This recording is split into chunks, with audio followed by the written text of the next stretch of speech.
We can now start our program.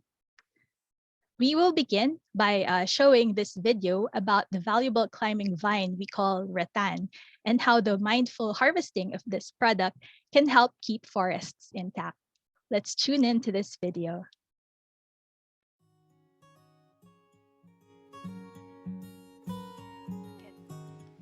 Rattan is a natural climbing plant that grows in rainforest or in rattan gardens. Currently, there is a growing demand for sustainable products, especially in Europe and Asia for rattan. Although rattan production at community level has declined over the years due to the lack of policies that support rattan farmers. Because of this, NTFP-EP initiated the Participatory Guarantee System or PGS for Rotan. PGS Roles or Rotan Lestari, which means Sustainable Rotan in Bahasa Indonesia, is an initiative that aims to apply an appropriate, effective, cost-efficient certification to rattan. This guarantees that rattan is harvested and managed sustainably. Through certification, there is an opportunity to provide added value to rattan farmers and rattan gatherers, and at the same time, promote the processing and the sustainable management of rattan. Now, we will tell you more about how the PGS rattan system works. The first step is the establishment of the PGS unit, which involves organizing a multi-stakeholder process to review PGS Roles applications in the process. These units are comprised of local government officers, rattan producers, and private sector stakeholders. After the meeting, the next step is to establish the PGS unit. The farmers will then undergo training. Their training would comprise of recording their harvest, documenting, and writing down their harvest techniques. Afterwards, there will be an internal review or self-assessment. The fifth step will be an audit, which includes a peer inspection. Finally, there will be a certification committee meeting to provide feedback and recommendations to comply with the standards. The standard consists of 5 criteria: legality, production sustainability, ecological sustainability, social-cultural factors, and traceability. Once satisfied, the PGS Roles certification will be issued to the community. The PGS Roles certification is more suitable for small producers like rattan farmers, for it lessens cost and are built on indigenous knowledge and thus are more appropriate for specific species being monitored. Let us work together towards a sustainable future for rattan.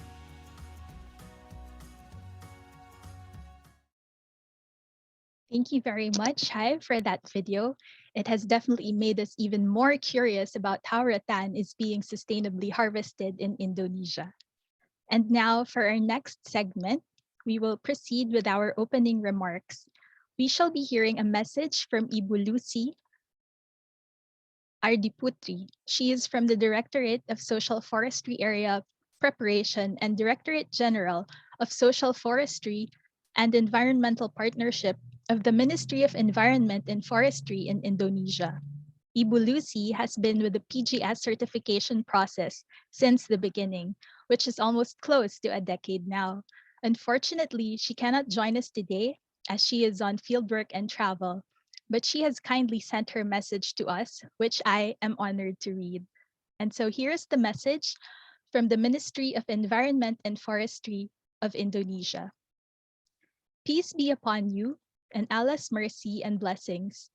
Bismillahirrahmanirrahim.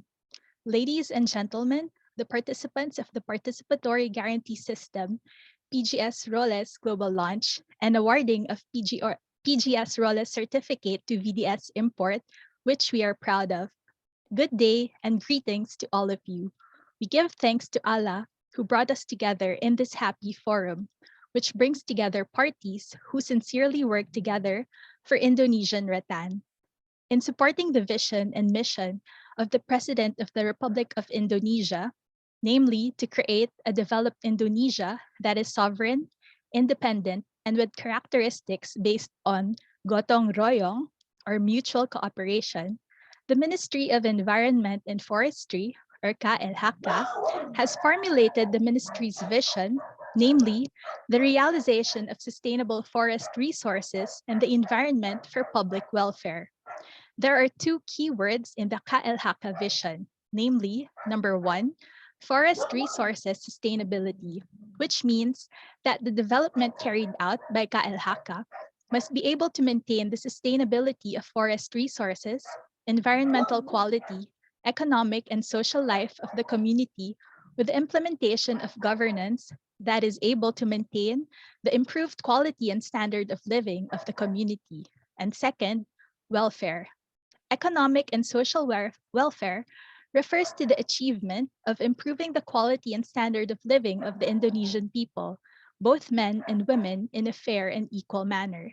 The economic benefits of forests related to non-timber forest products, or NTFPs, have not been fully attained, as can be seen from their low contribution compared to the potential contained in each forest area.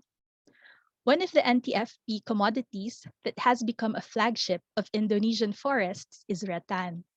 Indonesia is the world's largest rattan producer, but in fact, other countries are quite large exporters of furniture products made from rattan. This happens because there are problems in the rattan trade system that must be resolved immediately. Currently, the rattan business world in Indonesia is facing serious conditions, including the volume and value of exports of rattan products, as well as the continued decline in the production of rattan raw materials, the emergence of substitute products for imitation rattan or plastic. Another thing is also a concern is the quality of exported rattan products and their origin, the quality of raw rattan, and the conservation of its sources, as well as the sustainable quality rattan management and its relationship to forest maintenance. These have not been sufficiently considered. On the other hand, consumers want products with a certain quality. Consumers who cannot meet directly with producers, such as farmers, collectors, and craftsmen who produce products, need guarantees for the quality of the products that they buy. Meanwhile, producers need processes that can confirm that the processes and products they produce meet the quality desired by consumers within a certain period of time. Thus, consumers and producers alike need certification as a guarantee and confirmation of quality. This certification is an anticipatory step from the government against fraudulent actions. Rattan certification is needed to guarantee the legality of Indonesian rattan. There is a growing trend to use products derived from sustainable processes, especially in Western countries. This will inevitably influence producers to be more responsible with the origin of the raw materials of their products. PGS Roles comes with its precise, effective, and cost-effective certification mechanism for rattan harvested by community-based producer farmers. Of course, this is very helpful for the government, especially the Ministry of Environment and Forestry, because it is in line with the vision of the ministry, as was mentioned earlier. The sustainability of forest resources and the environment can be realized within this PGS mechanism. In addition, by producing sustainable rattan, it is hoped that rattan will have higher economic value and, of course, will improve the level of community welfare. Finally, we wish to congratulate Mr. Rasdi Wangsa and colleagues from the Rattan Lestari Council and NTFP-EP who have successfully issued PGS Roles certificate for Vandersar import. We, of course, would like to extend our congratulations to Vandersar Import as a company that uses sustainable Indonesian rattan as its industrial raw material. Hopefully, this collaboration can provide benefits for all of us.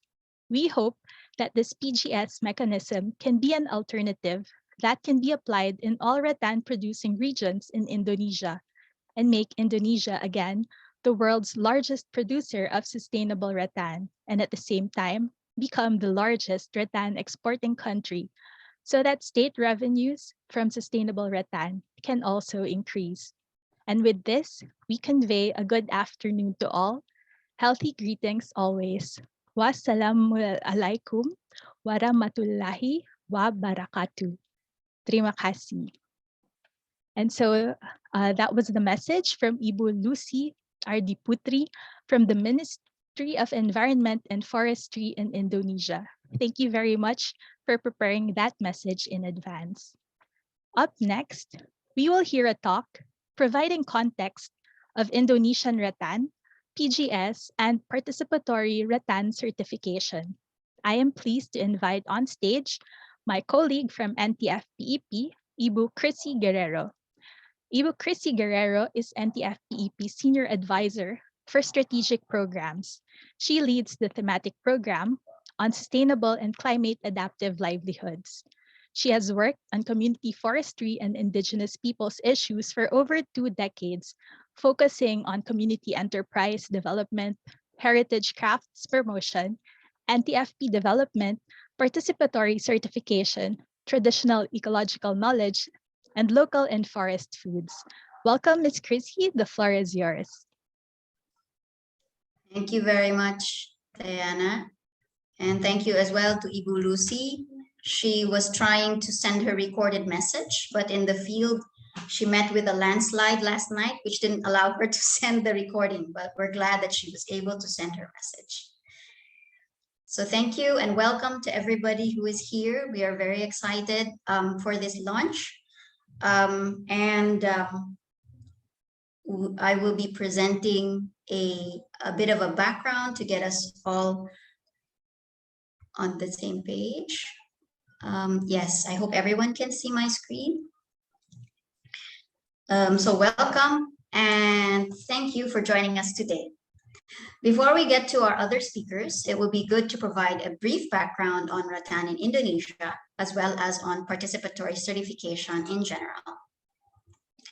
Rattan, a creeping rainforest vine that we often associate with rustic furniture and homeware, is said to be largely supplied from the country of Indonesia, with over half of all species found in the archipelago and millions dependent on its industries. Rattan exports are also reportedly improving despite the pandemic, as you can see with the statistics on the screen. Unfortunately, policies are falling short in supporting rattan farmers and gatherers, resulting in lowered prices and abandoned forests and rattan gardens.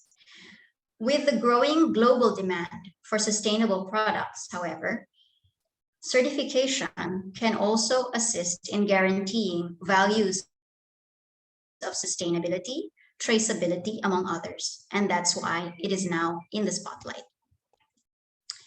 Certification can provide greater assurance despite long distances separating rattan producers and consumers from the forests to your living rooms.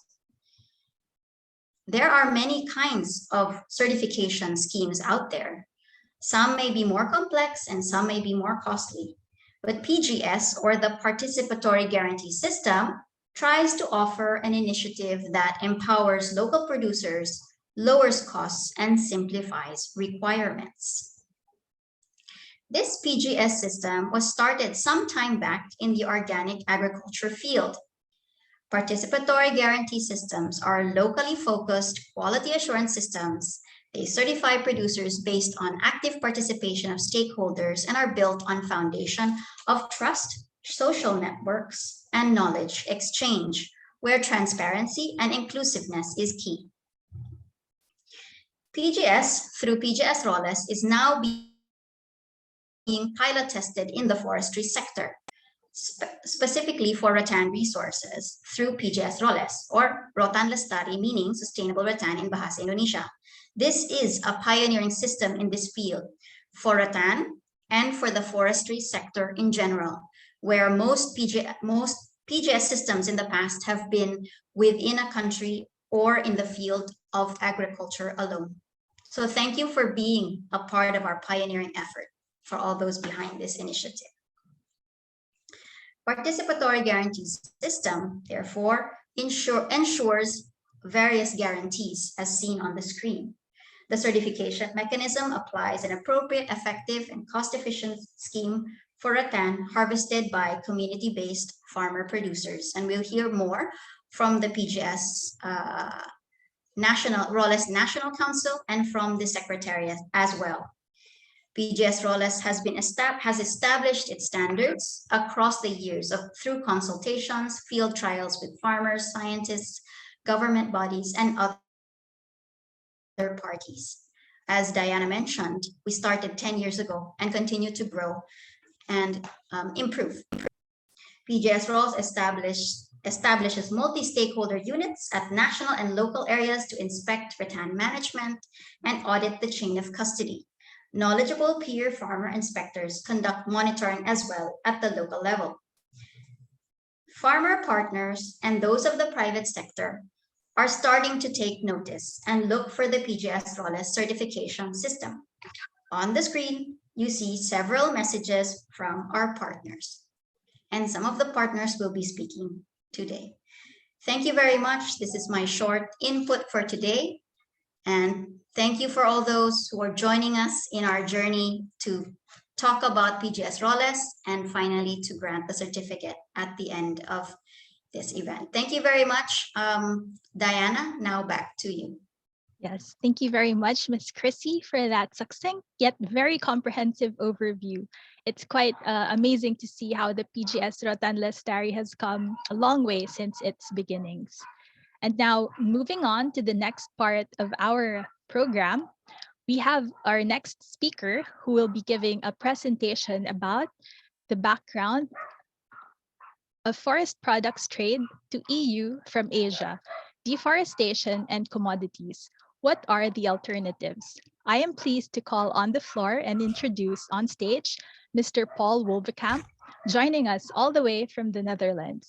Paul is currently advisor to Both Ends Netherlands, which he joined in 1989 and where he acted as its deputy director until 2017. He is a member of the Board of Governors of the Roundtable on Sustainable Palm Oil and vice chairman of the Asia-based Non-Timber Forest Products Exchange Program. He was amongst other chairpersons of the Forest Peoples Program too, and a member of the supervisory board of the Dutch Committee of IUCN, and he has also served on CFAR's advisory panel on forest certification.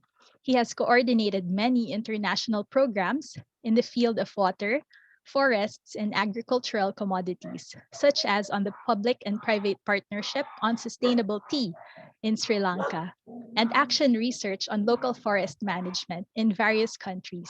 Today, he gives us a talk on the trade of forest products. So, Paul, the floor is yours. Thank you so much, and I'm very pleased to be with you. Let me also say, looking out of the window, it's snowing right now, and my whole territory is covered in snow. So I started my presentation with a strong message, which is basically that I feel that commodities like rattan are real viable forest savers. And perhaps you could put up the slides. I have a few pictures to show, but I will just keep on talking. It is also a reality that the European Union is known to be the largest importer, so-called, of deforestation. And that is due to the import of commodities like soy, palm oil, beef, and timber. That's reality. So with a lot of delay and after a lot of pressure from civil society and the European Parliament, the European Commission and the European Council finally agreed to introduce mandatory legislation to curb deforestation resulting from these so-called deforestation commodities.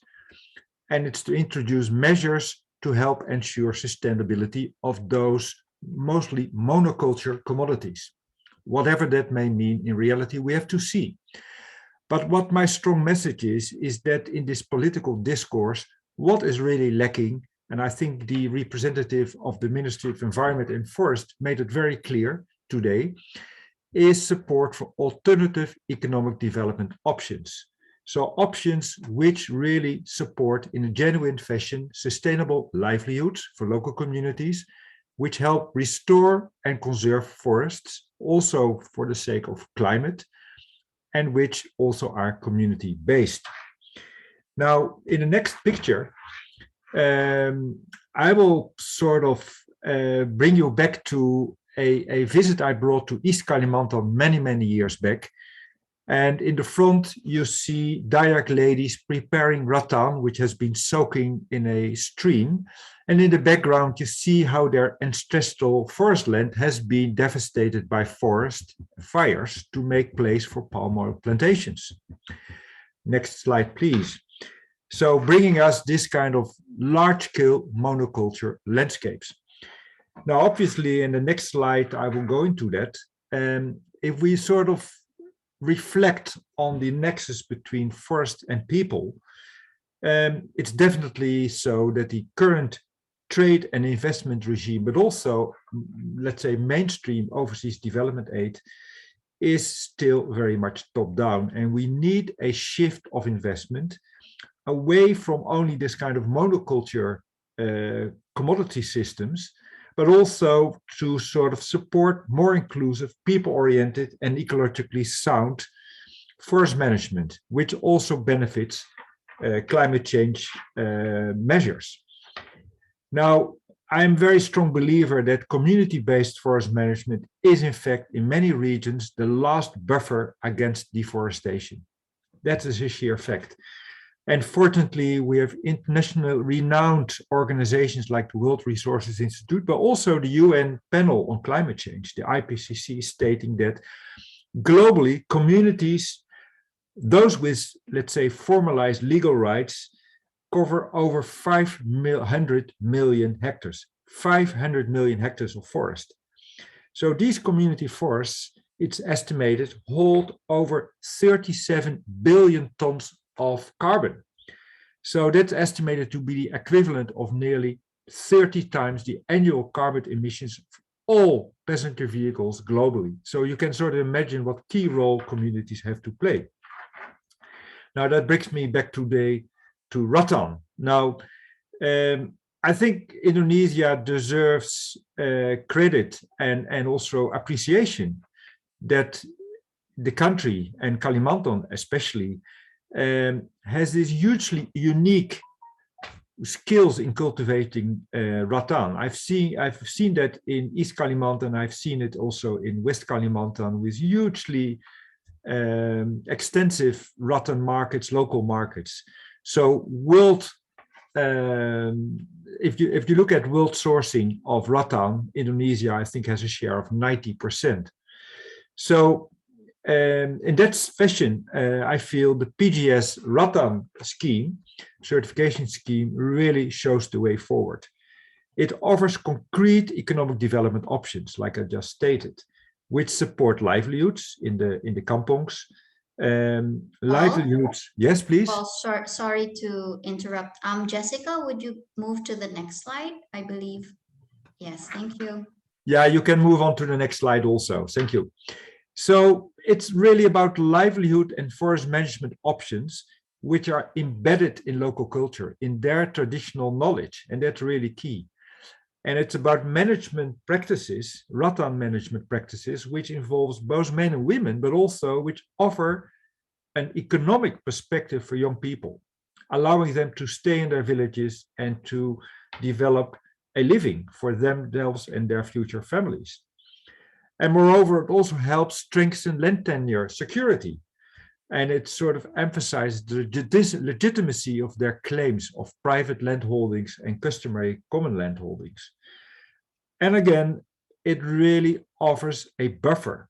These rattan concessions, private concessions and communal concessions offer a buffer against conversion of remaining forest estates, forest complexes to palm oil, rubber and pulp plantations, for instance. So that brings me to a closure, and perhaps you can show the last picture, the very last picture. That shows us a longhouse where I stayed in East Kalimantan, which is actually Daya community still involved in Rotan harvesting and processing. And I would really like to extend my congratulations today to what I would like to call the pioneers, like the PGS scheme, the exchange program and its local networks and the kampongs involved, and also our business partner, Gerrit van der Sar and his team. So thank you for this. And over to you, Chrissy. Yes, thank you very much, And Paul, for Diana. your yes. Thank you, Paul, for your talk with the stories, statistics, and those photos. I really like what you said about rattan being forest savers and that they can act, they do act as buffers, and that community-based forest conservation efforts are really key to sustainability. Thank you again for sharing that talk with us. And now we move on to our next speakers. They will be discussing an introduction of PGS Roles, its history, accomplishments, and its institutions. Let me introduce them. We can move to the next slide. So our speakers are Mas Rasdi Wangsa, the head of the National Council of PGS Roles. Mas Rasdi is the national coordinator of the Indonesian Traditional Wisdom Network, Jaringan Karifan Tradisional Indonesia, since 1999. He established the Organic Agriculture PGS scheme with Indonesian Organic Alliance since 2008 and is actively promoting the PGS in Indonesia. And since 2012, he has been active in the work on PGS roles. He will be followed shortly after by an intervention from Mas Anang Setiawan, the head secretariat of PGS roles and acting executive director of NTFP-EP Indonesia. Together, they will take us back in time to share about the history thus far of Rotan Lestari. Mas Rasdi dan Mas Anang, we are excited to hear from you. Silakan, the floor is yours.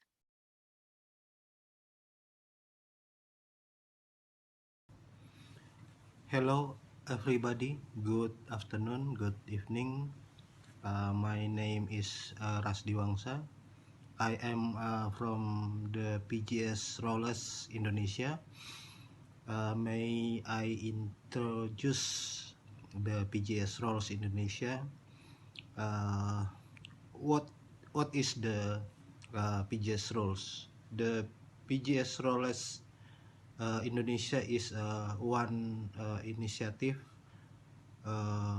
that's starting from 2012 in one workshop in Bogor.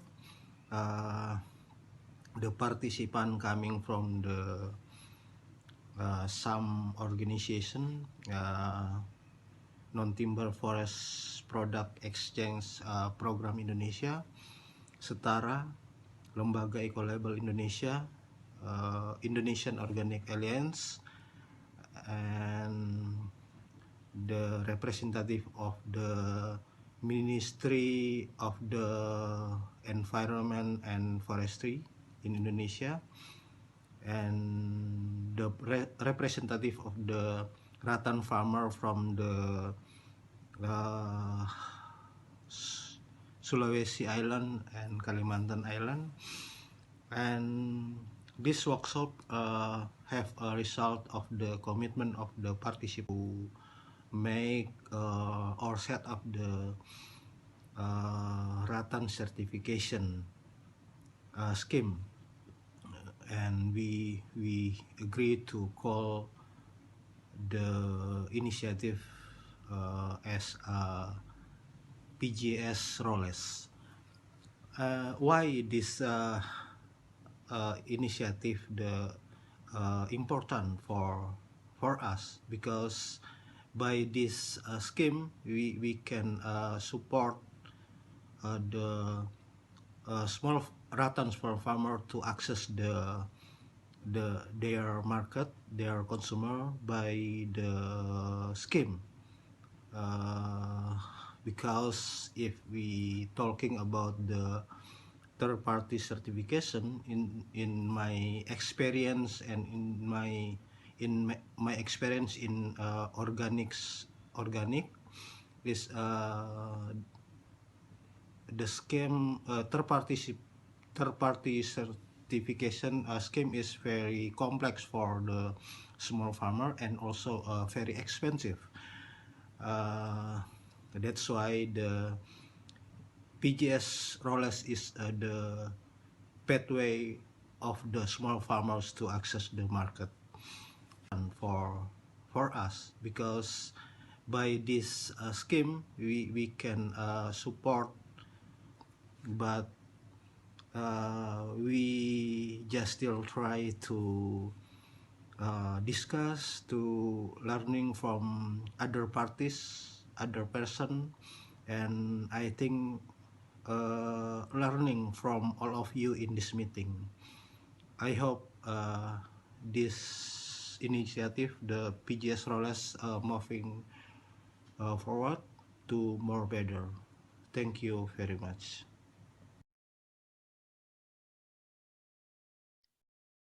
Thank you very much. We can now hear from Mas Anang Setiawan, the Head Secretariat of PGS Roles. Anang, there. The floor is yours. Thank you, Diana. Thank you to Pak Rasdi as our head of the National Council of Rotan Lestari to explain about the roles in the moment. My name is Anang Setiawan.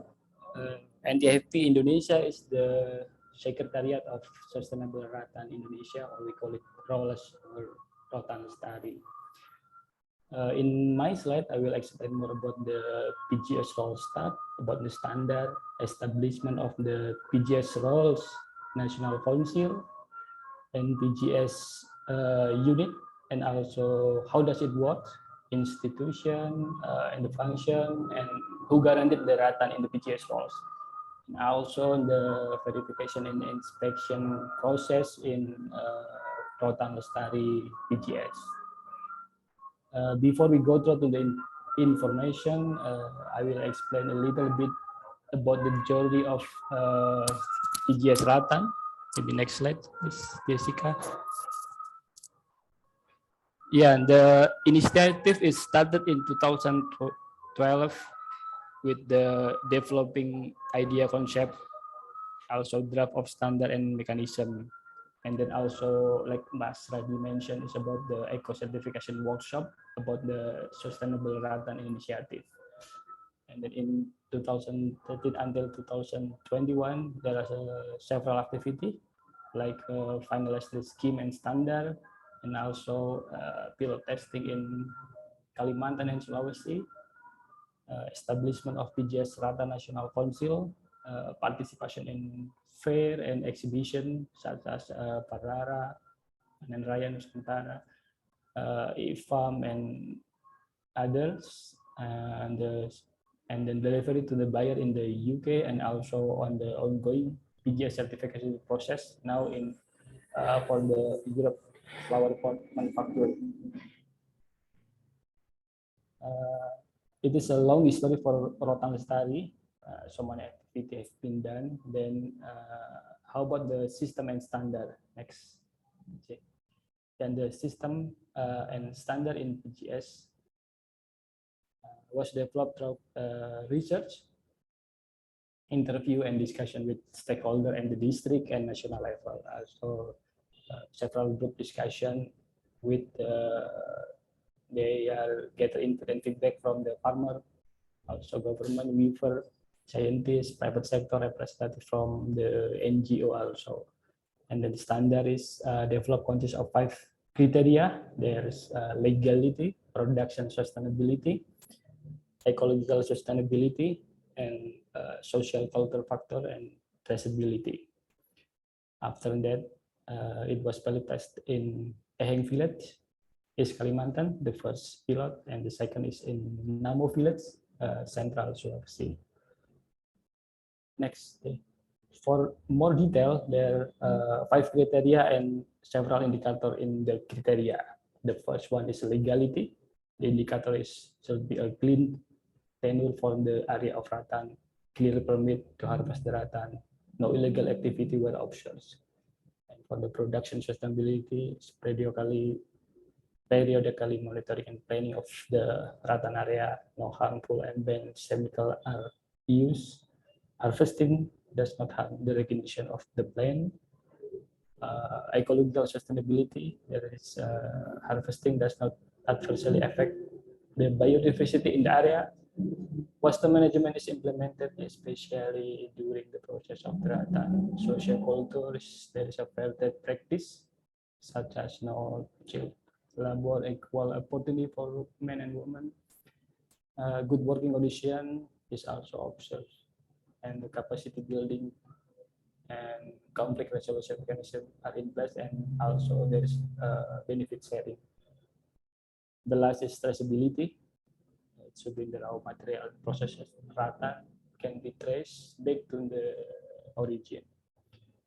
The some standard are required from the start, and we call it this as a required indicator, and while the other is can be compiled with over time, we call this as a progression indicator.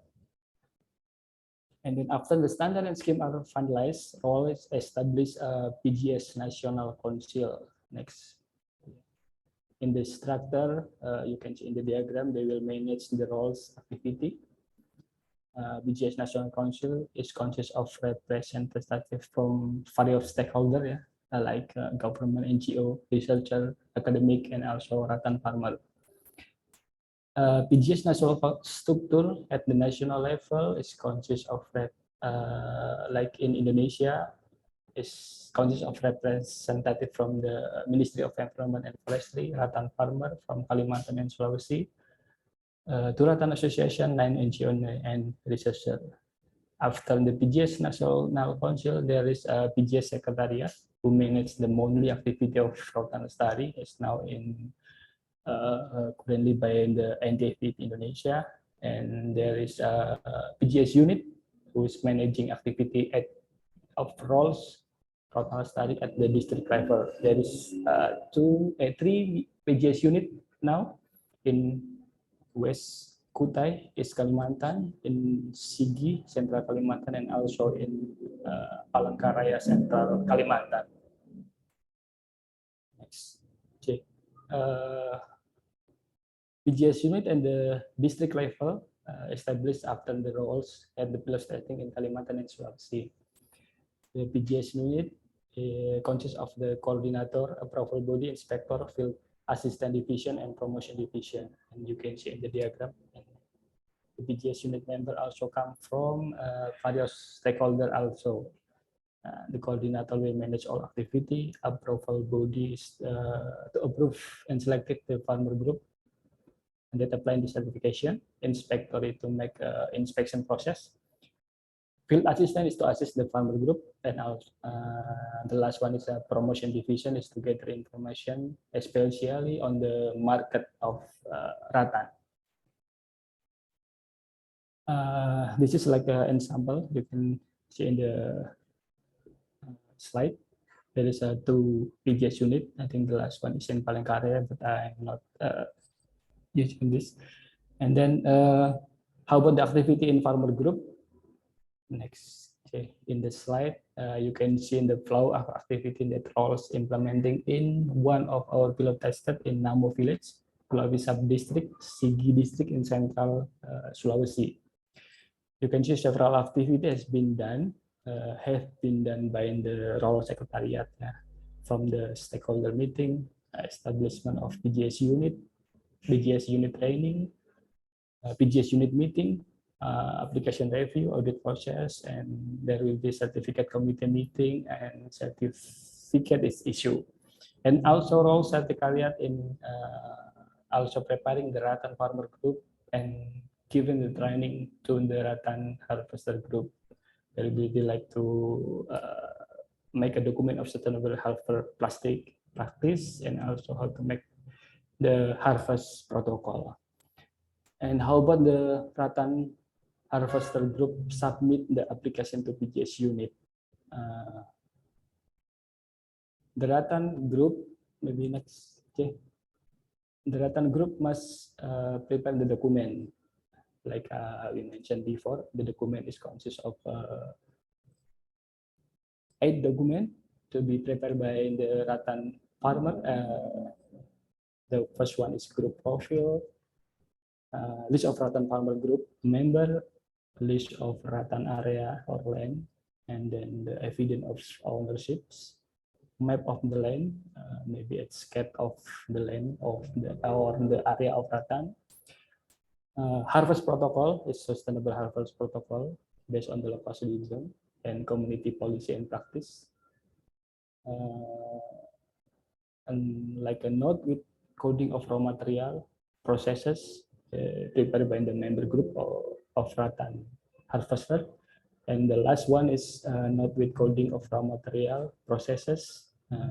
This is prepared by the buyer company that buy raw material.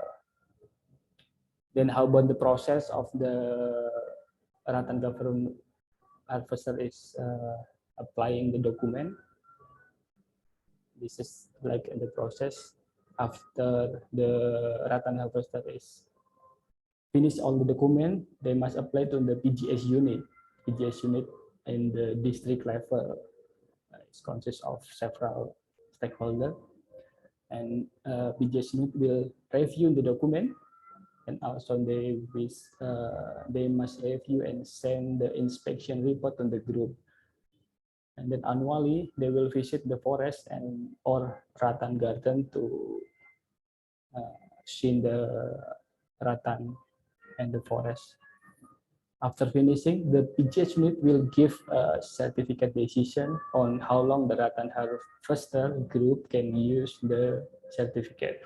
Like in the diagram, they will send it the Rotan Lestari logo to the buyer or company who use the certification.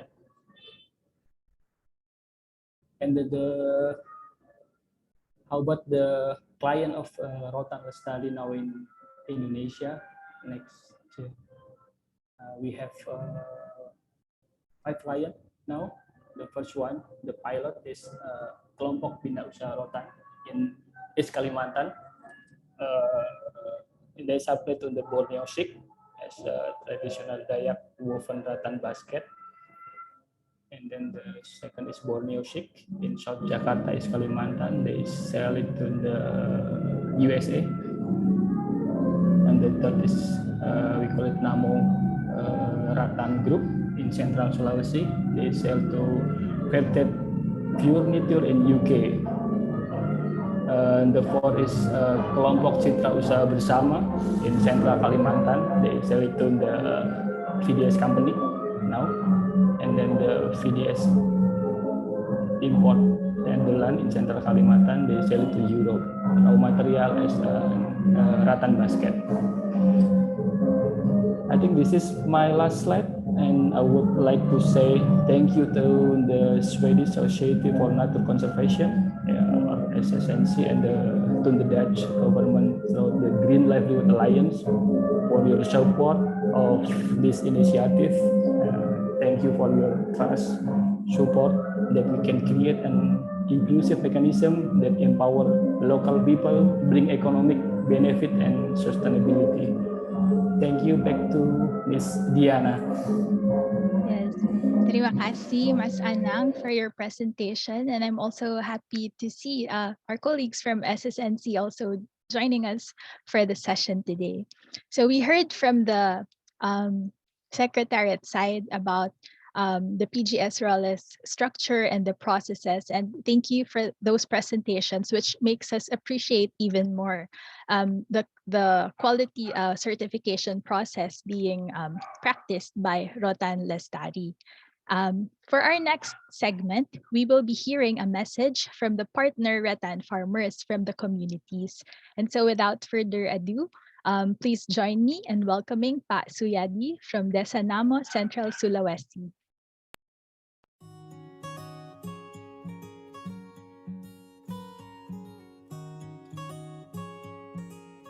Nama saya Suyadi, saya sekretaris Roles Desa Namo. Saya bergabung di Roles dari tahun 2017.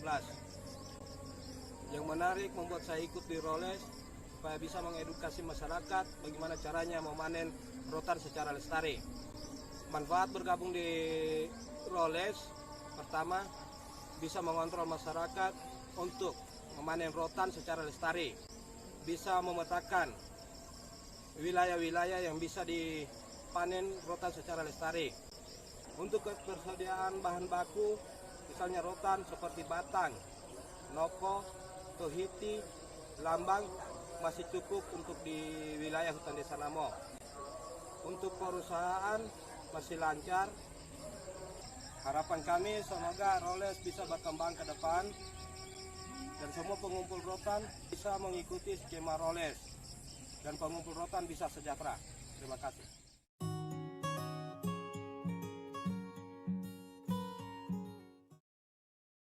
Right. Thank you very much for preparing that video for us.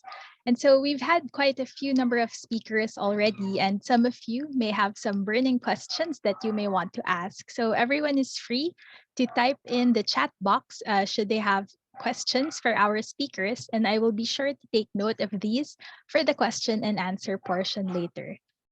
And so we can move on to the next part of our program.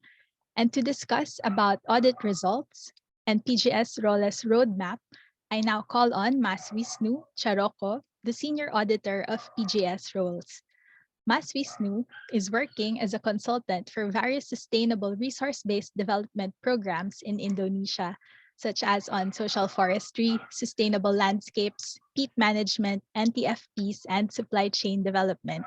He has previously served as focal point of NTFP Indonesia in developing fair trade for rattan farmers in both upstream and the downstream.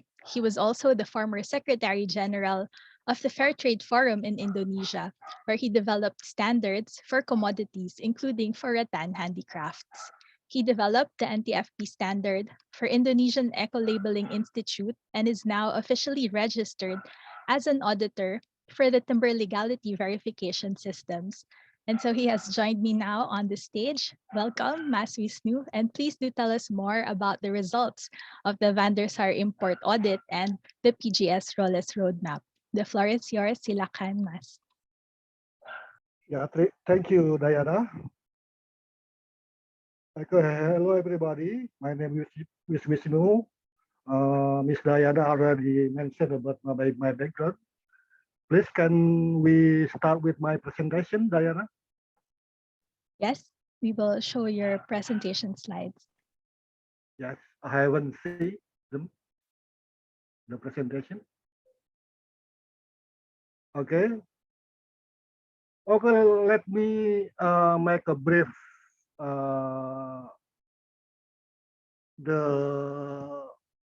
maybe introduction about our certification. As you can see the top of my presentation, you can see there are two types of certification. The white background actually is the lowest level. So we have a three level of certification. Firstly, the lowest one is with white background. We call it as the book and claim model. And then the green background, it is the medium level of certification. We call it as the book mix or mass balance supply chain. And then lastly, the black one, the black background, we call it as a segregation model. So this is a brief introduction about our certification. So let me give you a brief about our last client, the VDS import, the Netherlands, on the compliance on our standard. Next, please. So this is a brief about our standard. Actually, for VDS, we use two standards. The first standard is the standard for producer, which is the RLI standard. And then the second standard is the COC or the supply chain standard. You can see the issue criteria and indicator for both standards. Every indicator is based on mostly from international agreement. For example, for social cultural issue, we based on the ILO convention, and then for biodiversity, for UNCBD, etc. And we try to implement the issue criteria indicator based on two documents. Firstly, the self-assessment form and the role standard itself. Next, please. Let me start with the situation of rattan supply chain in Katingan in Central Kalimantan. This is the business as usual supply chain. Mostly they are combined from 6 to 7 actors, from upstream to the downstream, from the rattan farmer to the finished product processor. You can see VDS as a finished product processor, and the rattan farmer in Central Kalimantan must go through 6 or 7 actors along the supply chain. So how PGS will deal with the situation of rattan supply chain in Central Kalimantan? Next, please. Of course, this is what PDS and roles done for shortening the supply chain. Firstly, we create a group of farmer and village consolidator as one group. So they have a 46 gardens of rattan, around 109 hectares in Central Kalimantan, and they apply the role standard for producer. You can see the red indicator below. And then the VDS try to shorten the supply chain by establishing the raw material processor in the upstream in Katingan.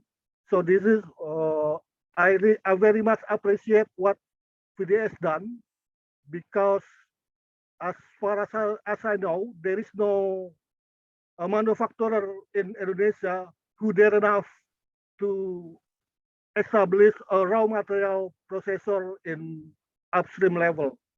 So we appreciate very much with VDS. So they can shortening the supply chain in Central Kalimantan. So the VDS applies for raw COC or supply chain standard. So by this scheme, we have already shortened the supply chain from 6 to 7 actors, only 1 or 2 actors only, the farmer and the processor, the manufacturer. Next, please. This is the VDS performance based on PGS score. Firstly, yes, VDS process shorten the rattan supply chain by establishing an upstream rattan raw material processor. Very much appreciate for this. 2 thumbs up. And then the 69% of the raw material supply comes from sustainable rattan of Katingan, and 31% from business as usual practice. So most of the rattan, green rattan supply for PDS is from sustainable rattan. The company has increased the price for green rattan at farmer gate by 15%. Yes, it's quite good increasement in price. Maybe it's not enough yet, but it's good for start. And then PDS has very good performance on legality and social and ecological issue. They have very good on legality, social and ecological issue. They have very good performance on economic issue and business ethics, but they have a tolerable performance on traceability. There is an aspect that needs to be improved for PDS, especially in traceability aspects. Next, please. So the certification committee decision is we grant PDS import as certificate for sustainable rattan as raw certified rattan processor using supply chain model book and client and submodel RSSP or rattan sustainable sourcing program.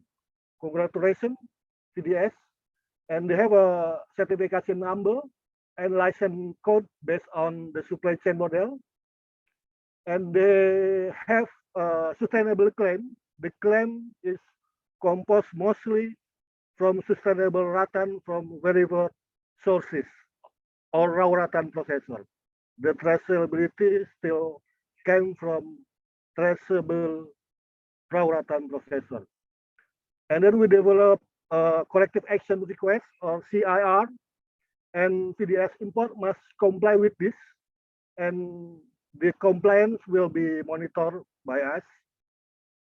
By the end of 2022, PDS is committed to use the mass balance supply chain model. So they increase the level of the certification from low model to medium model. So the product composed mostly from sustainable rattan from certified source. And after 2 years, PGS commit to use the segregation model or the high level of our certification. Next, please. So PGS can use this mark. This is the mark for low level of rolls marks for sustainable rattan with white background. You can see there is a registration number in here for business to business, for information in the website, for business communication, B2B or B2C. They can use this logo. And then please next. And this is for on product, the product specific collateral like label, hashtag. They must use white background logo and license code. License codes mean the supply chain reason behind this code. Next, please. So this is the roadmap. So now PDS with white background. This is the sustainable claim. So in the next month, we hope we force PDS to be increased in certification to mass barang model by increase the traceability at least into the identified farmer groups. And then in the 2 years, they can choose among these 3 models. The first model is I'll increase the supply 100%, 100% of the rattan, green rattan supply came from certified rattan. So in the next 2 years, the VDS commit to increase the supply of the rattan by 100% from certified source, either by use segregation non-identity preserve or segregation with identity preserve. So this is the roadmap for VDS for the 6 months and the next 3 years. Next, please. Yes, this is the process. You can see the beautiful product of rattan. It is came from the complex process from farmer training, harvesting training, raw rattan material process, splitting, weaving, lining, and then you can see the beautiful product of rattan basket from VDS. So we very much appreciate you can buy, if you can buy sustainable rattan product warranted by PGS rules, and it is available on VDS. And we believe that this certification is more suitable for rattan because it is very specific for rattan. It's quite different between rattan, palm oil, and timber. So the PGS rattan is specific only for rattan. And we guarantee it is legal, traceable, and concern itself with economic, social, cultural, and environmental issues. So we deal with reforestation, carbon stock, biodiversity, threatened and rare species, etc. Every socio-cultural and environmental issue concerned by international using international agreement. And the PGS costs are lower, the process simpler, credible, and inclusive. Thank you very much, Mbak Dayana. Terima kasih, Mas, for that presentation. I agree with you. Those are very beautiful products indeed. And it was so interesting to hear you share about the results of the audit. Of course, a huge congratulations is in order for VDS Import or Vander Sar, who are also with us today. Before we proceed, though, with the awarding ceremony, we would like to direct your attention back to the screen for a slideshow showing the pictures of the Vander Sar import audit process. May I ask my colleagues to please there. Let us watch this slideshow presentation.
Oh, maybe we can all give a round of applause for that very beautiful video and slideshow. It was almost as if we were on the field ourselves, right? Watching the events unfold, and what a journey you and all of us have been through with the PGS Rotan Lestari. I especially like the quote where they said we should trust the journey and trust the process. And so we find ourselves now here, although virtually. We have still many ways in which we can celebrate. And we have come to one of the most awaited part of our session today, which is the awarding of the certificate to VDS Import or Vandersar. And for this segment, I wish to call on Sir Ramadani Akdiawan or Mas Dani, who sits at the certification committee of PGS Roles. We also invite on the virtual stage Mr. Gerard Vandersar himself, the director of VDS Import, to be on the stage as well as we start the awarding ceremony. And so I turn over to you, Mas Dani, to lead the awarding process for the certification. Thank you. Thank you.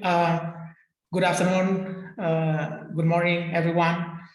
I think we would like to thank you, of course, to Vandersar Import for making the history for the first time, implementing and granted the certification of PGS roles.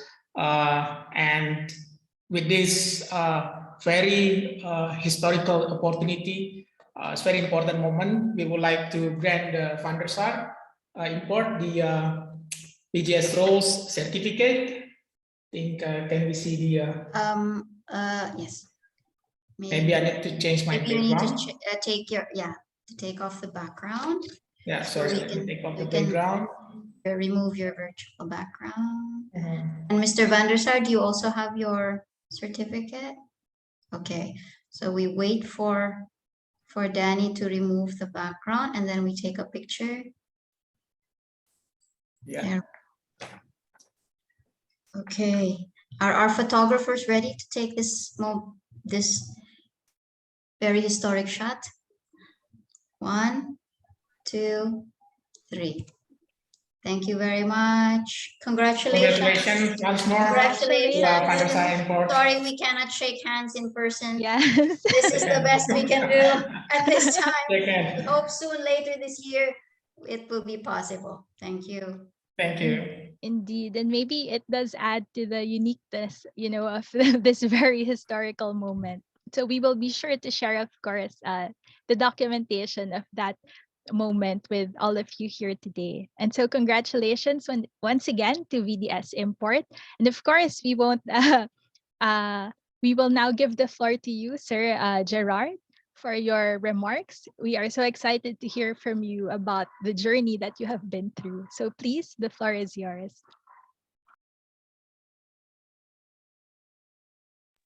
Sir, you're on mute. Perhaps you can unmute your microphone. That helps a lot. All right. Can you switch on the PowerPoint also for me? Yes. Just a second. Yes. Good afternoon, Indonesia, and good morning, Europe. It's a special meeting, so online. My name is Gerard Vandersar, an owner of Vandersar Imports. You heard already before. And short introduction: our company produces and imports ceramic pots and natural baskets. Our goal is to make all products sustainable. That's very nice, but it's a long way to go and difficult steps to take. But that's a challenge. Next, please. 2014, we started our own factory in Majalengka in Indonesia, producing our own rattan baskets. 2015, we started to harvest our rattan ourselves in the rainforest of Kalimantan. And in 2016, I was visiting the International Rattan Forum in Jakarta and invited to have a speech to give my opinion, my view about the rattan industry in Indonesia. I explained people in Europe more and more are worried about the disappearance of the tropical rainforest in Indonesia and the poor situation of the inhabitants of the rainforest. Harvesting rattan sustainable is good, but also do good promotion for the products is the way out, I said. So harvesting sustainable, but also telling what you do, telling that you do good things. On this Congress, I announced our plan to bring these ideas in practice. We now harvest rattan sustainable, together with a better situation for the farmers and gatherers in Kalimantan. In that speech in 2016 on the Rattan Forum, I also mentioned that Vendasar is a commercial enterprise, so we also must earn money for a living. However, I'm convinced doing fair trade business with poor areas in the world is the best way to support them. I think that's better than only sending money or giving money. Give people work, let them earn a reasonable salary for the work, and that's the best way for helping each other out, I think. On this Congress 2016, I met representatives of NTFP. And since then, since 2016, we talked and worked to get our sustainable rattan production certified. Today, officially, we received the certificate. And after 4 or 5 years of hard working, we are very happy to have the certificate. Very happy. Over this long period, many people helped us. Many people. And I want to give a special thank to a few of them. Following Natasha and Chrissy of NTFP, who did a lot of work we don't see, we could not see for the organization, and they did a lot of paperwork for us.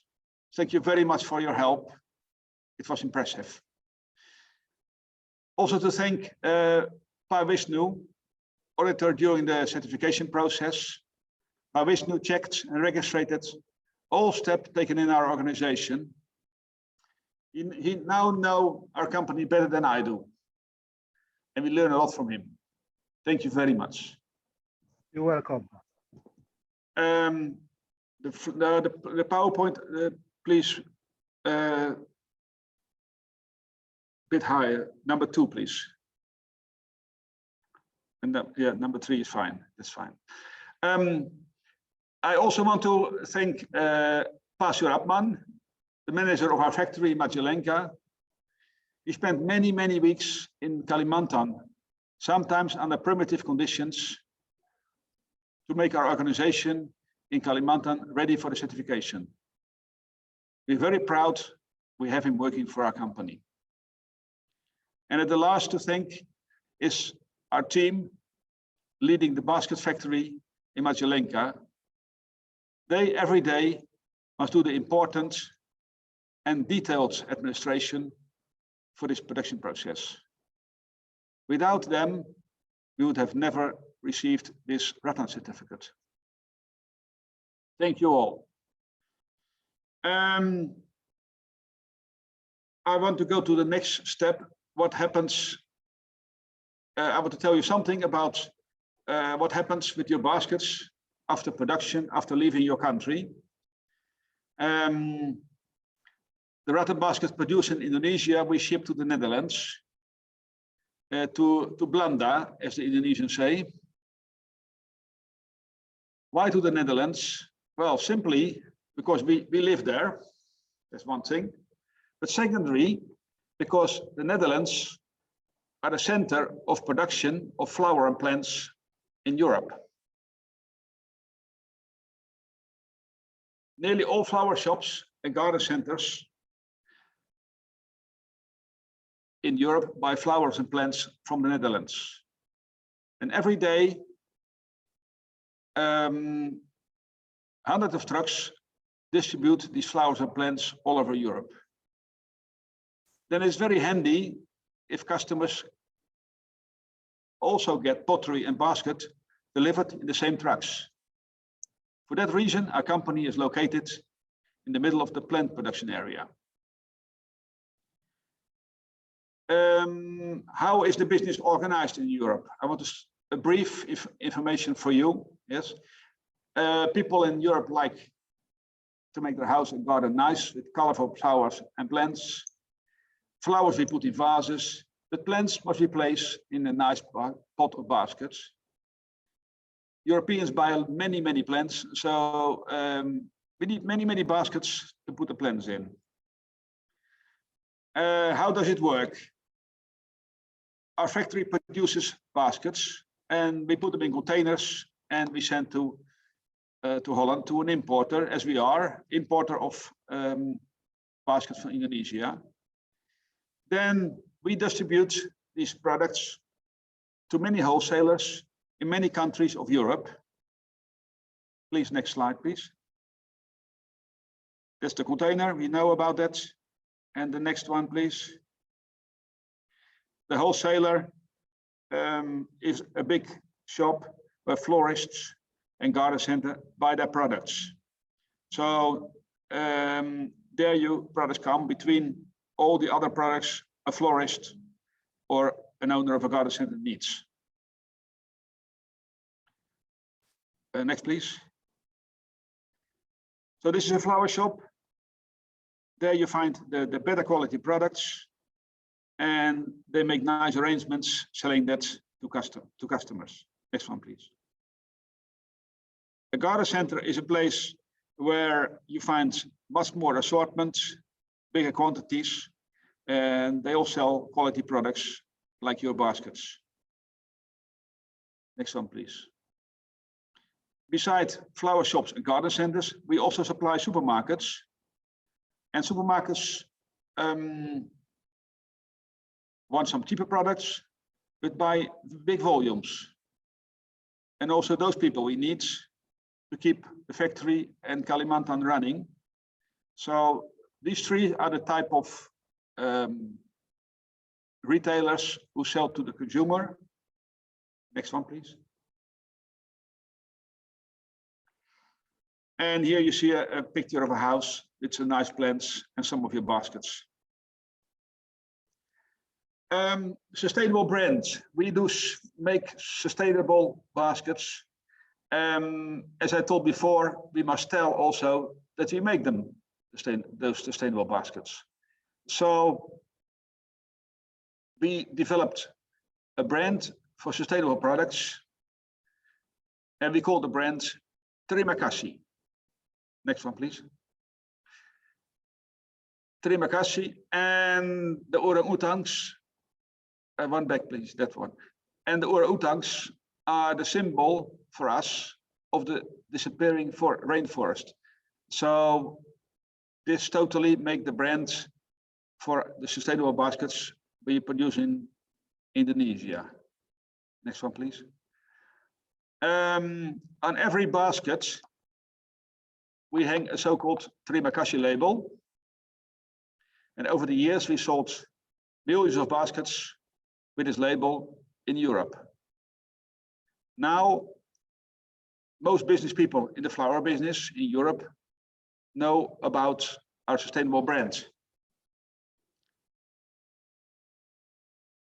And we get more and more questions, where can we buy your sustainable baskets? So that's very good for our business, for the factory, and for the people in Kalimantan.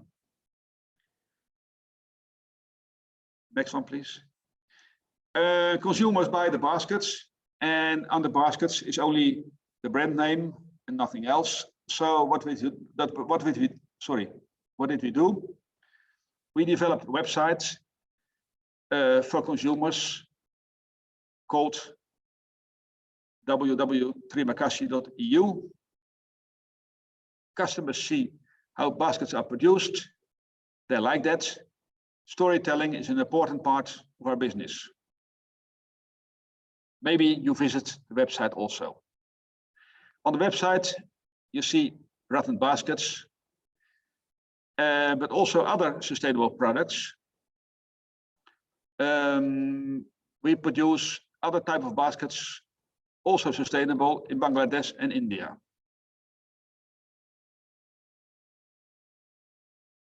Next one, please.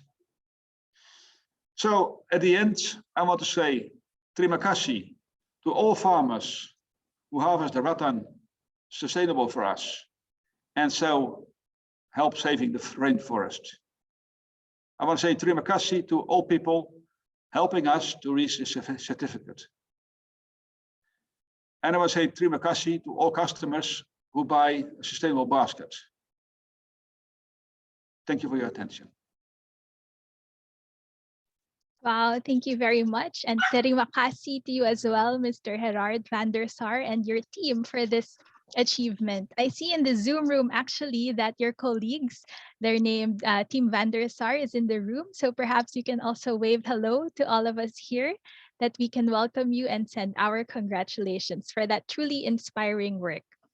It was quite a touching moment indeed, hearing from Mr. Gerard about their journey and their partnership with the PGS Roles team. And many in the chat box too, if you have read, have expressed their appreciation of how VDS Import was able to shorten the rattan supply chain and are actually pioneering the process. So thank you for being proof of concept that sustainable rattan harvests can be done. All right, and so I'm looking at the time, and I think we should move right along with the program. I wish to call back on stage Ms. Chrissy Guerrero to tell us more about what's next. What is the future plans for PGS Roles? Ms. Chrissy? Yes, thank you, Diana. Actually, oh, my slides. Can you please leave that on the screen, Dina? So actually, I just have 2 points because it's getting along in the day. Of course, we do have some journalists in the room, and we will be having more events like this. But we would like to continue promoting PGS Roles. And Paul asked me once, like, how many rattan gardens are there? How many more rattan forests can we save? And I started looking back at our statistics, and just in this first village we worked in Eheng, there were 52 gardens, and there are in the district 222 villages and 9 districts, so almost 2,000 gardens just in one place. So I calculated we can have almost 700,000 rattan gardens just in Kalimantan alone. So we can use this model to save millions of hectares of forest together. So we hope that this is the start of involving more and more private sector in our in the PGS Roles initiative. So that's one thing, and we hope that you're all involved with us in our future steps. May I have the next slide back, please? Dina? Yeah. So we are in a process at NTFP-EP Asia to build a regional brand for sustainably harvested NTFPs, including rattan, called Forest Harvest. We've already started this with forest honey, and we're now developing the regional standards we started last week for honey. So we are aligning the Rotan Lestari to the Forest Harvest Community Forest label, and you'll be hearing more about that. And we hope to align more products in more categories, including hand-woven eco-textiles, and in the future, in addition to rattan and honey. So that's all I would like to share. And I think now is the time to open up for questions. So I give it back to you, Diana, to facilitate the question and answer session. Thank you. Yes, thank you, Ms. Chrissy. And maybe you can also stay on stage, as there may be questions for you as well. I was looking at the chat box earlier and saw one question was already posted from Mike. I'm sorry if I pronounced your name incorrectly, but the question was, what is the involvement of producers or harvesters in the audits and in the inspections? The self-assessment was mentioned, but what is the place of the self-assessment in the whole process of PGS certification? Perhaps one of our speakers from the Secretariat or the audit would like to answer this question. I see Mas Wisnu. Can we also lower the screen so we can spotlight all of the speakers? Thank you.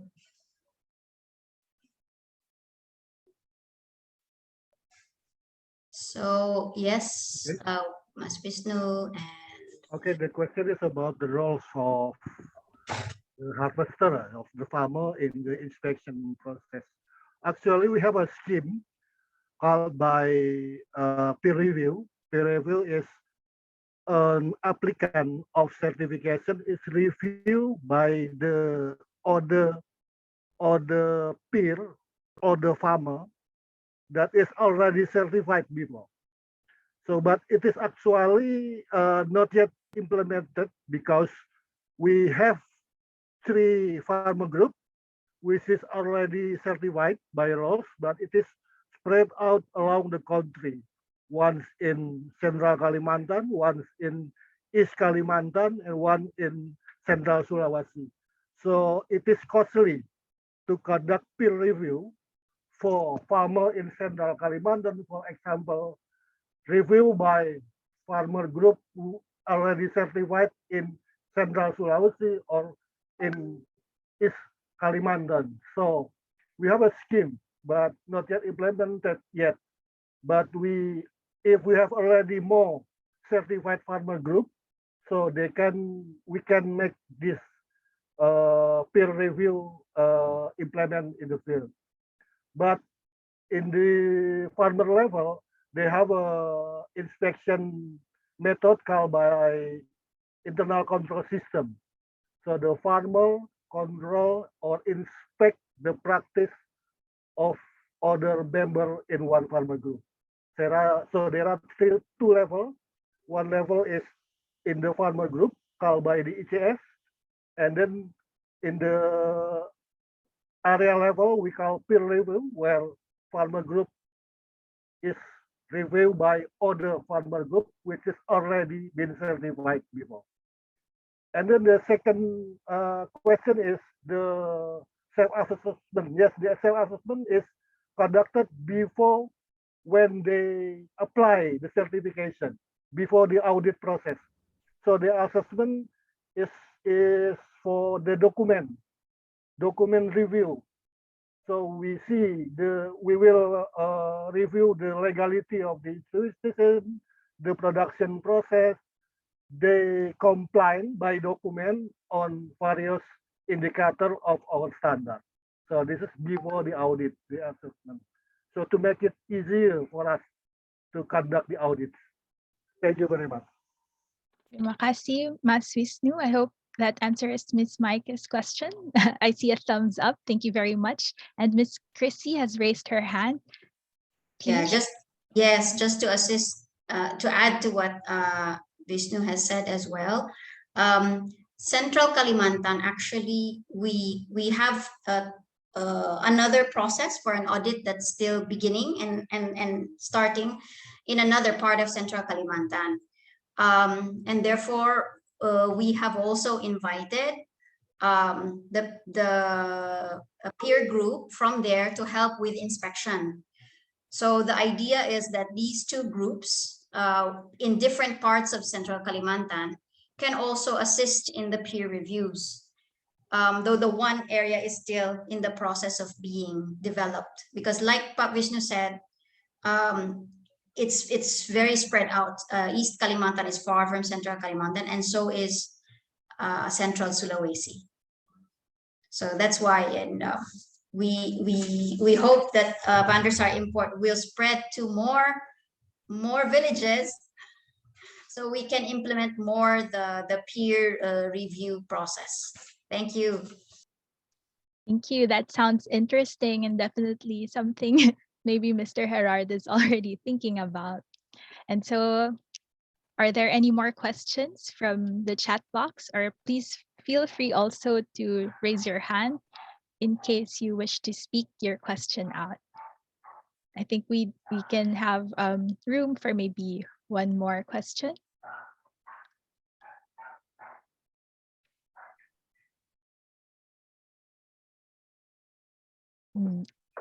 So the floor is kind of silent at the moment, but I will monitor the chat box in case there are any questions that appear.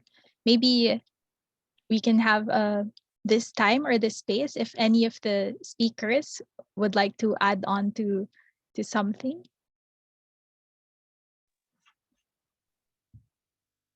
Yes, I see a hand raised. Mr. Paul? Yes, it's me again. And Gerard van der Sar, having you with us is really helpful. You and your team are really experts in understanding market structures, especially also abroad. So looking at the potential which Chrissy just mentioned about the huge number of rattan gardens in Indonesia, if we would sort of dream aloud and we would sort of envisage the PGS system to go forward in a smooth manner, what would you say realistically would be possible, let's say, in the next 10 or 15 years in terms of the market absorbing PGS certified rattan, like in Europe, but perhaps also in the region itself?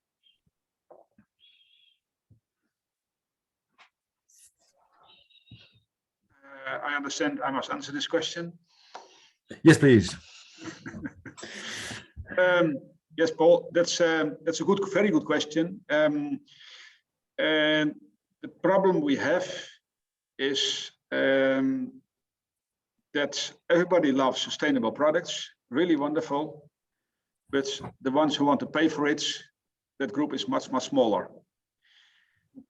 So, and that's a principle of trading, try to find your product as cheap as possible and to make some money. That's every trader in the whole world have the same thinking, and that's okay. But when people suffer from it in this case, Kalimantan or Middle Africa or wherever, or Bangladesh or so, then it's not a good thing to squeeze the price down and down only to make some money, I think. So if we want to get sustainable going, we have to start from the other side. If the consumer pulls and demands products with some restrictions, and even if it's how we keep chicken in production in Europe, or if it's rattan, or if it's coffee, the consumer has the power. And if the consumer is prepared to pay a little bit more for the products, then the train will go and run. Then, of course, with the certification we need, otherwise we get the same system and someone in the line earns even more money. But it starts with the consumer. If the consumer don't want, yes, or if we don't tell the consumer we have better products, there the answer is.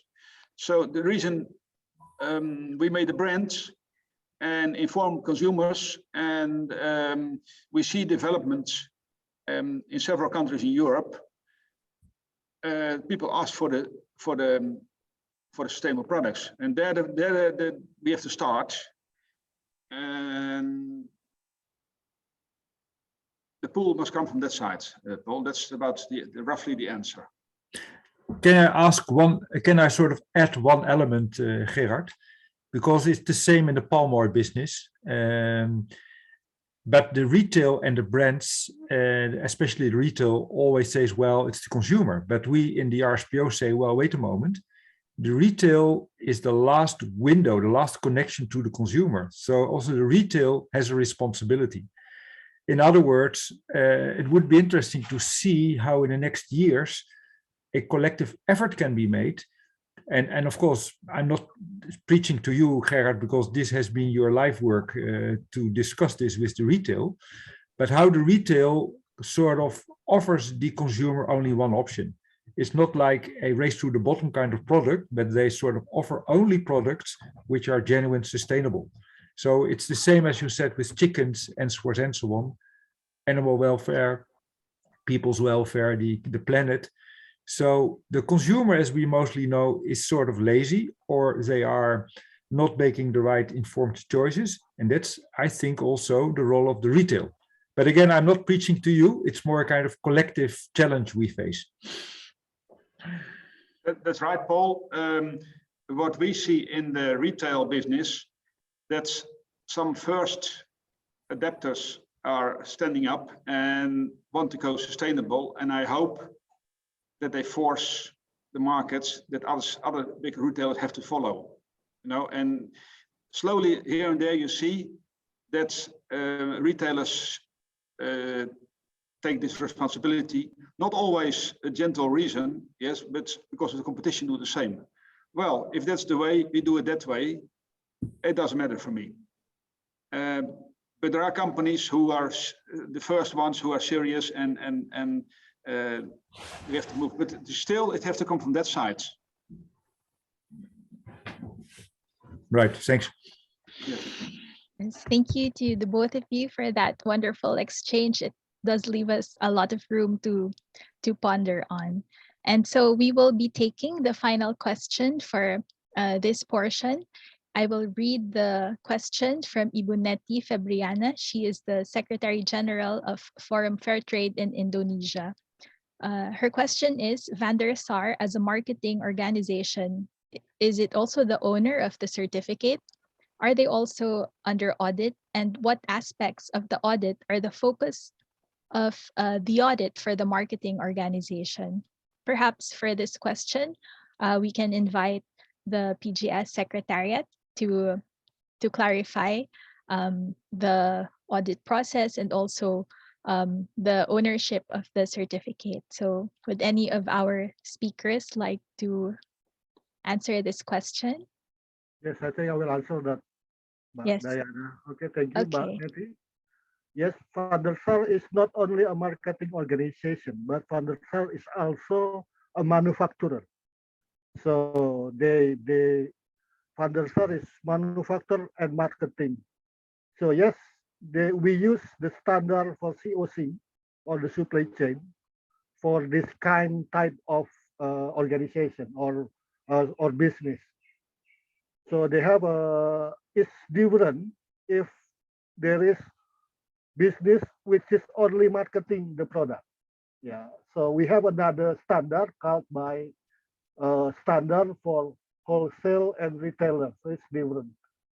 So firstly, the product must be certified. The Rotan must be certified by using standard for producer, and the Rotan must be manufactured using our standard COC, and the product must be marketed by using the standard for wholesale.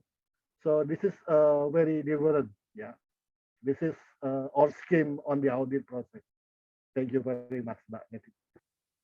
Thank you very much for those questions. And in the interest of time, unfortunately, that would be the last question that we will be taking. But please do feel free to place in the chat any additional questions you may have or follow-ups.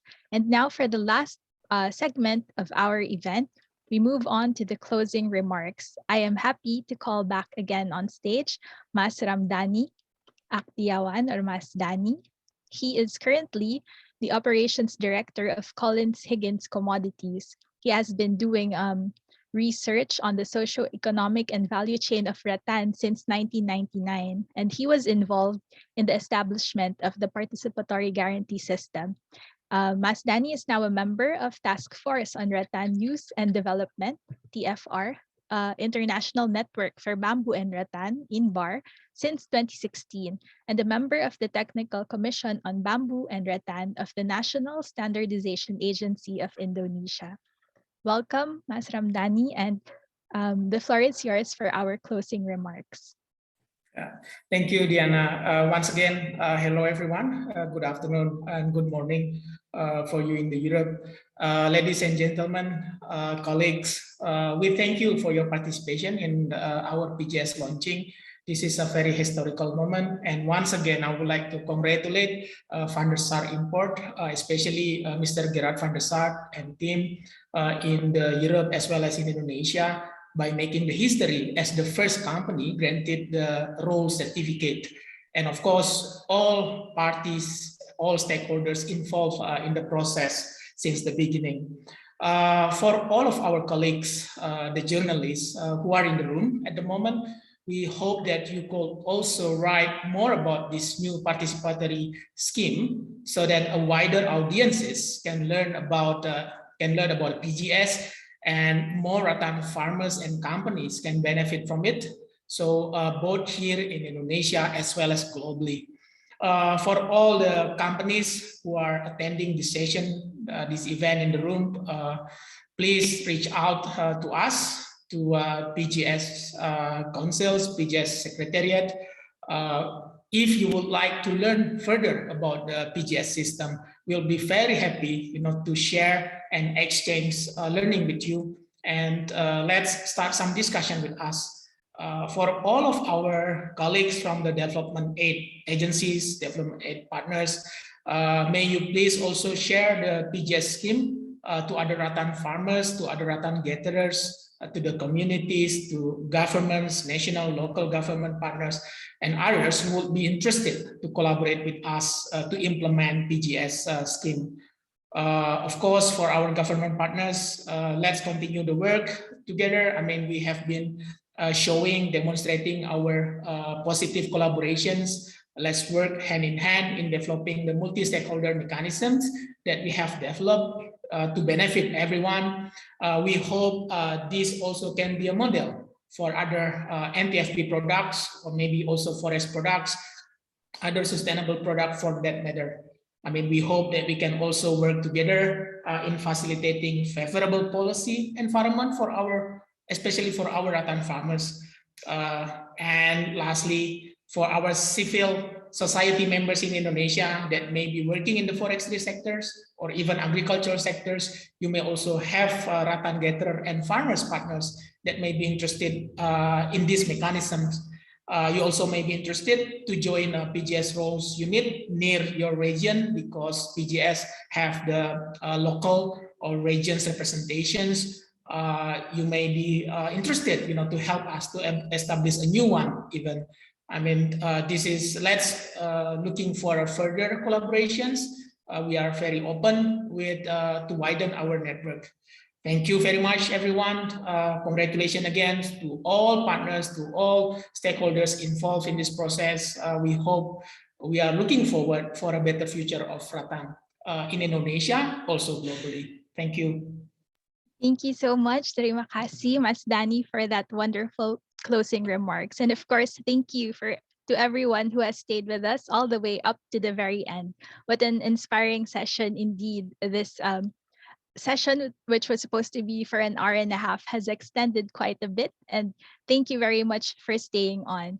Maybe to commemorate and just for posterity, we can have a virtual photo at the end, so that we can have something to remember us by. And while I invite everyone to start turning on their videos, on behalf of all the organizers, we wish to thank all speakers, participants, hosts, and most especially you who have joined us here today for this occasion.